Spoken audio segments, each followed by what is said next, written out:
How to export Snapchat photos to gallery. First, open the Snapchat application on your device and make sure that it's fully updated. You can update the Snapchat by going to the Play Store application. Once you have done that, tap on the profile icon at the top left corner of your screen and then tap on the gear icon at the top right corner of your screen. Now, here you want to scroll down and tap on Memories. So, it's usually in the Privacy Controls section.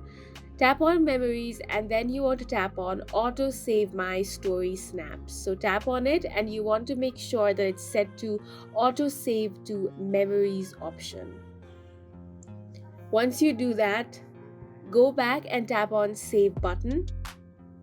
Over here you want to set it to memories and camera roll so that your snaps are saved to both your memories and your camera roll. Now go back and save this setting.